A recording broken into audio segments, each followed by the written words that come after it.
Friends, welcome to my YouTube channel nursing education Adda. तो friends, आज हम नया टॉपिक स्टार्ट करेंगे, ग्लूकोमा। ग्लूकोमा एग्जाम में बहुत बार पूछा गया क्वेश्चन है, तो देख लेते हैं। ग्लूकोमा आई का डिसऑर्डर है।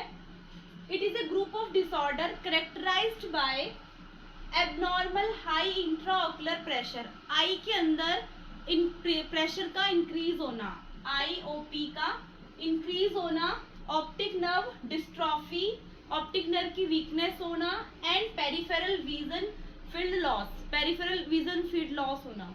ठीक है, तो IOP क्या होता है? Intraocular pressure. यहाँ पे प्रेशर होता है जिसको बोलते हैं IOP, इंट्राऑक्यूलर प्रेशर। इस प्रेशर का हाई होना, ये प्रेशर नॉर्मल कितना होता है? ये होता है 10 to 20 mmHg। ठीक है फ्रेंड्स, 10 to 20 mmHg है, और इसी प्रेशर का ज्यादा होना मोर देन 21 mmHg, वो क्या कहलाता है? High intraocular pressure. ठीक है, नेक्स्ट देखते हैं ईटियोलॉजी। ईटियोलॉजी क्या है? इनएडिक्वेट ड्रेनेज ऑफ एक्वस ह्यूमर। किसका? एक्वस ह्यूमर का इनएडिक्वेट ड्रेनेज होना। अब एक्वस ह्यूमर क्या होता है? यहाँ पे फ्लूइड प्रेजेंट होता है, जो हमारी सिलियरी बॉडी, ये हमारी आई की एनाटमी है। एनाटमी में ये आई का डाइसेक्शन है, आई को, इसके अंदर ये लेंस है, ये सिलियरी बॉडी है। क्या है? Ciliary body. सिलियरी बॉडी क्या करती है? एक तरह का फ्लूइड सिक्रीट करती है, इसको बोलते हैं एक्वस ह्यूमर या एक्वस फ्लूइड। जो ये वाला पोर्शन होता है, ये आइरिस है, आइरिस के ये लेंस है, इन दोनों के बीच में जो पोर्शन होता है उसको बोलते हैं पोस्टीरियर, और इसको आगे वाले पार्ट को बोलते हैं एंटीरियर चैम्बर। ठीक है, ये पोस्टीरियर चैम्बर, ये एंटीरियर चैम्बर। तो जो फ्लूइड निकलता है एक्वस फ्लूइड, यहाँ पर सिलियरी एपिथेलियम की सेल्स होती हैं, जो सोडियम का सिक्रीट करते हैं, और सोडियम को यहाँ से वाटर सिक्रीट होता है। इन सब के डिफ्यूजन से क्या बनता है? एक्वस ह्यूमर या एक्वस फ्लूइड। वही फ्लूइड आगे जाके ट्यूबैकुलर मैस वर्क में यहाँ पे जाके ड्रेनेज होता है। ठीक है, ये जो फ्लूइड यहाँ एक्स्ट्रा जो भी बनता है, उसका आगे जाके कहाँ पे? ट्रेबिकुलर मैशवर्क में जाके इसका ड्रेनेज होता है। इसका ड्रेनेज ना होना, ठीक है, तो ये क्या होता है? इसकी फर्स्ट इटियोलॉजी है। नेक्स्ट देखते हैं फ्रॉम स्क्लेमन कैनाल। यहाँ पे स्क्लेमन कैनाल देखिए आप, ये ट्रेबिकुलर मैशवर्क है जो यहाँ पे प्रेजेंट है। ठीक है, ये एक जालीनुमा स्ट्रक्चर है, इसके अंदर एक कैनाल होती है जिसको बोलते हैं स्क्लेमन कैनाल। इसके अंदर कोई प्रॉब्लम होना फर्स्ट है। नेक्स्ट देखते हैं over production of aqueous humour, या बहुत ज्यादा एक्सेसिव प्रोडक्शन हो रहा है, जिसकी वजह से अगर बहुत ज्यादा एक्सेसिव प्रोडक्शन होगा तो यहाँ पर प्रेशर क्रिएट होगा, और यहाँ पे प्रेशर की वजह से IOP क्या हो जाएगा? इंक्रीज हो जाएगा।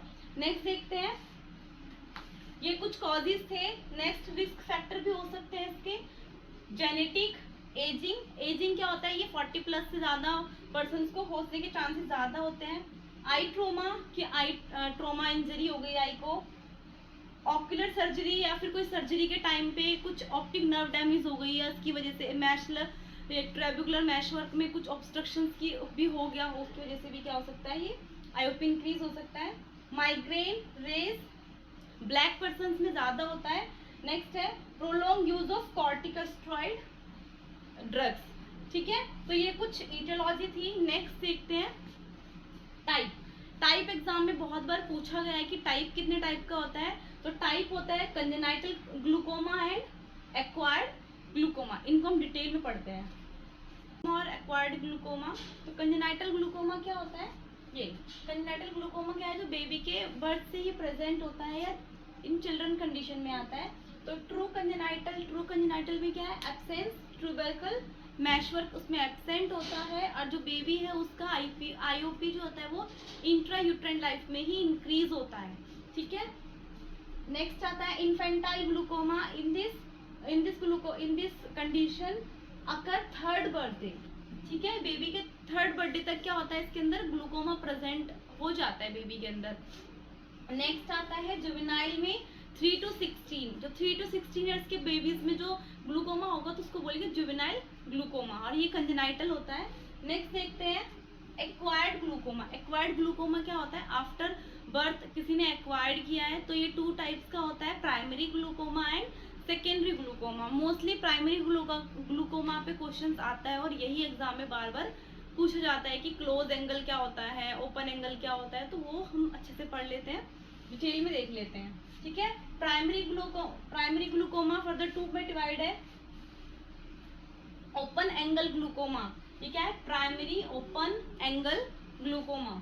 प्राइमरी ग्लूकोमा टू में डिवाइड होता है, primary open angle glaucoma and close angle glaucoma. Next आता है सेकेंडरी ग्लूकोमा क्या होता है, lens induce glaucoma, glaucoma due to uveitis, glaucoma associated with the tumour, IOP in intraocular pressure में tumour हो जाना, या steroid induce glaucoma.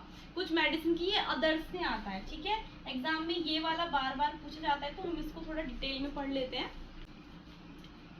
Primary acquired glaucoma को फर्दर टू में डिवाइड किया था, primary angle glaucoma, primary close angle glaucoma, open angle glaucoma. Open angle में क्या होता है, जिसमें एंगल क्या होता है वो ओपन होता है, इसके अंदर यहाँ पे क्लोज होता है, तो वो एंगल देख लेते हैं क्या होता है।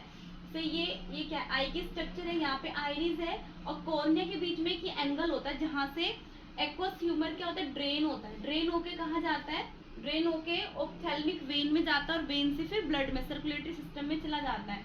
तो इस टाइम पे ये एंगल क्या होता है, ओपन होता है। किसके अंदर, ओपन एंगल ग्लूकोमा में जो आइरिस और कॉर्निया के बीच में जो एंगल होता है वो ओपन होता है, बट पुअरली क्या होता है, ड्रेनेज क्या होता है, open but drainage is poor. Drainage अच्छे से प्रॉपरली नहीं हो पा रहा है, ये या तो इसकी वजह से क्या एक्सेसिव अमाउंट में हो रहा है, या फिर यहाँ पे कोई ऑब्स्ट्रक्शन है जिसकी वजह से पुअर ड्रेनेज हो रहा है। तो पुअर ड्रेनेज की वजह से यहाँ पर प्रेशर क्रिएट होता है, जिसकी वजह से यहाँ पे क्या होता है, आईओपी इंक्रीज होता है। आईओपी इंक्रीज होने की वजह से ऑप्टिक नर्व क्या होता है, डैमेज हो जाती है और ये परमानेंटली ग्रेजुअली क्या करने लगता है, ब्लाइंडनेस कॉज करता है। ये था ओपन एंगल ग्लूकोमा। नेक्स्ट देखते हैं close angle glaucoma. Close angle glaucoma में क्या होता है, एक तो ये इट इज एमरजेंसी सिचुएशन। अगर किसी पर्सन को क्लोज एंगल ग्लूकोमा है तो ये क्या है, इमरजेंसी कंडीशन है, इसको इमीडिएटली क्या होता है, ट्रीट करना होता है। अगर ये ट्रीट नहीं की जाए तो 3 to 5 डेज में क्या कर देता है, ये परमानेंटली ब्लाइंडनेस कॉज कर देता है। उसके बाद में कोई भी surgery, optic nerve totally damage हो जाती है। तो ये इमरजेंसी कंडीशन है। दूसरा 3 to 5 पे अनट्रीटेड रहा तो ये ब्लाइंडनेस कॉज करेगा। Next it occur when iris block the drainage angle.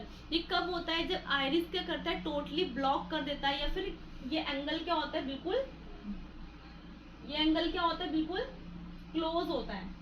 ठीक है, ये एंगल क्लोज होने की वजह से क्या होगा, एक्वस ह्यूमर बहुत ज्यादा यहाँ पे प्रेशर क्रिएट करेगा और यहाँ से क्या होने लगेगा, आईओपी क्या होगा, इंक्रीज हो जाएगा। ठीक है फ्रेंड्स। अच्छा, इसका दूसरा नाम क्या होता है, सिंपल एंगल ग्लूकोमा भी बोल सकते हैं इसको।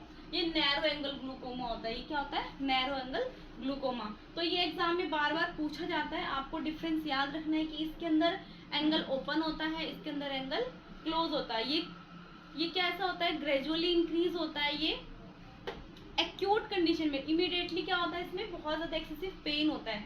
इसका पेन, ये पेनलेस होता है, ये पेनफुल होता है।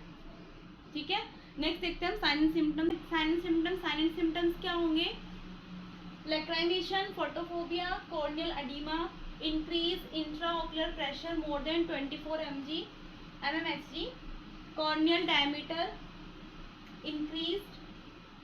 ठीक है, ये तो कुछ है जो देखने के लिए मिलता है कंजेनाइटल ग्लूकोमा में। ठीक है, नेक्स्ट है tunnel vision and peripheral vision loss किसमें प्रेजेंट होता है, ओपन एंगल में। और नेक्स्ट आता है blur vision, halos around the light के अराउंड हेलोज बनने लगते हैं वो। Next ocular arrhythmia and painful. ये कैसा होता है, दोनों में डिफरेंस होता है। ये ग्रेजुअली नहीं, ये एक्यूट में होता है, ये पेनफुल होता है, ये पेनलेस होता है स्टार्टिंग में, और ये स्लोली इंक्रीज होता है। ये एक्यूट कंडीशन में इमीडिएटली एकदम से क्या होता है, पेन बहुत ज़्यादा होता है, अरिथमिया होता है, ब्लर विजन होने लगता है, हेलोज अराउंड द लाइट। ये कुछ साइन सिम्टम्स थे।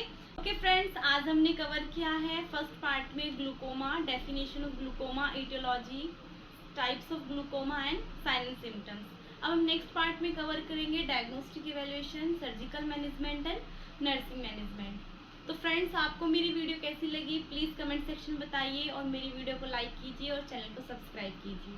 Thank you.